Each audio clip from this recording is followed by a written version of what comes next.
Genesis chapter 23, Notes on the Pentateuch by C.H.M. This little section of inspiration furnishes much sweet and profitable instruction to the soul. In it, the Holy Spirit sets before us a beautiful exhibition of the mode in which the man of faith should carry himself toward those that are without. While it is true, divinely true, that faith makes a man independent of the men of the world, it is no less true that faith will ever teach him to walk honestly toward them. We are told to walk honestly toward them that are without, 1 Thessalonians 4 verse 12, to provide things honest in the sight of all, 2 Corinthians 8 verse 21, to owe no man anything. Romans 13 verse 8, these are weighty precepts which, even before their distinct enunciation, were duly observed in all ages by the faithful servants of Christ, but which, in modern times, alas, have not been sufficiently attended to. The 23rd of Genesis, therefore, is worthy of special notice. It opens with the death of Sarah, and introduces Abraham in a new character, viz., that of a mourner. Abraham came to mourn for Sarah, and to weep for her. The child of God must meet such things, but he must not meet them as others. The great fact of resurrection comes into his relief, and imparts a character to his sorrow quite peculiar. 1 Thessalonians 4 verses 13 to 14, the man of faith can stand at the grave of a brother or sister, in the happy consciousness that it shall not long hold its captive, for if we believe that Jesus died and rose again, even so them also which sleep in Jesus will God bring with him. The redemption of the soul secures the redemption of the body, the former we have, the latter we wait for. Romans 8 verse 23.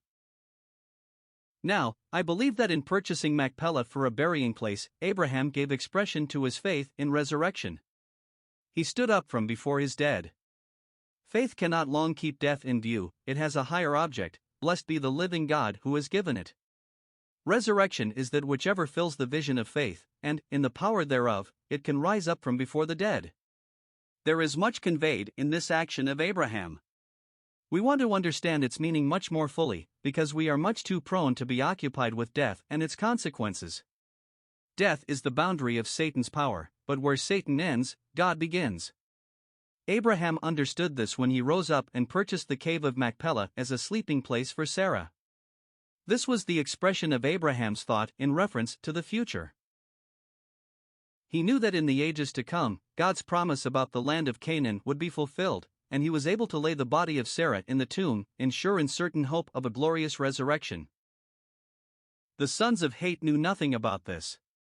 The thoughts which were filling the patriarch's soul were entirely foreign to the uncircumcised children of Heth.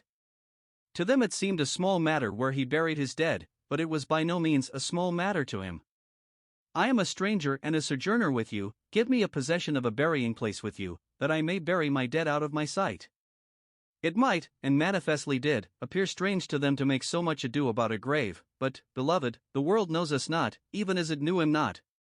The finest traits and characteristics of faith are those which are most incomprehensible to the natural man.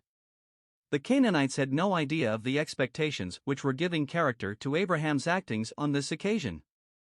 They had no idea that he was looking forward to the possession of the land, while he was merely looking for a spot in which, as a dead man, he might wait for God's time and God's manner, viz., the morning of resurrection. He felt he had no controversy with the children of Heth, and hence he was quite prepared to lay his head in the grave and allow God to act for him, and with him, and by him. These all died in, or according to, faith, katapiston, not having received the promises, but having seen them afar off, and were persuaded of them, and embraced them, and confessed that they were strangers and pilgrims on the earth. Hebrews 11 verse 13, this is a truly exquisite feature in the divine life. Those witnesses, of whom the apostle is speaking in Hebrews 11, not merely lived by faith, but even when they arrived at the close of their career, they proved that the promises of God were as real and satisfying to their souls as when they first started.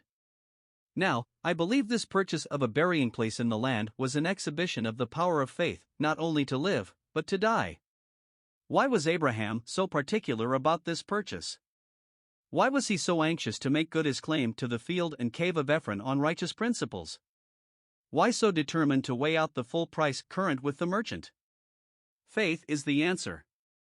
He did it all by faith. He knew the land was his in prospect, and that in glory his seed should yet possess it, and until then he would be no debtor to those who were yet to be dispossessed. Thus we may view this beautiful chapter in a twofold light: first, as setting before us a plain, practical principle as to our dealings with the men of this world, and secondly, as presenting the blessed hope which should ever animate the man of faith. Putting both these points together, we have an example of what the child of God should ever be. The hope set before us in the gospel is a glorious immortality, and this, while it lifts the heart above every influence of nature and the world, furnishes a high and holy principle with which to govern all our intercourse with those who are without. We know that when he shall appear, we shall be like him, for we shall see him as he is. This is our hope. What is the moral effect of this? Every man that has this hope in him purifies himself, even as he is pure. 1 John 3 verses 2-3, If I am to be like Christ by and by, I shall seek to be as like him now as I can. Hence, the Christian should ever seek to walk in purity, integrity, and moral grace in the view of all round. Thus it was with Abraham, in reference to the sons of Heth. His whole deportment and conduct, as set forth in our chapter, would seem to have been marked with very pure elevation and disinterestedness. He was a mighty prince among them, and they would fain have done him a favor, but Abraham had learnt to take his favors only from the God of resurrection, and while he would pay them for Machpelah, he would look to him for Canaan. The sons of Heth knew well the value of current money with the merchant, and Abraham knew the value of the cave of Machpelah. It was worth much more to him than it was to them. The land was worth to them 400 shekels of silver, but to him it was priceless, as the earnest of an everlasting inheritance, which, because it was an everlasting inheritance, could only be possessed in the power of resurrection. Faith conducts the soul onward into God's future. It looks at things as he looks at them, and estimates them according to the judgment of the sanctuary. Therefore, in the intelligence of faith, Abraham stood up from before his dead, and purchased a burying place, which significantly set forth his hope of resurrection, and of an inheritance founded thereon.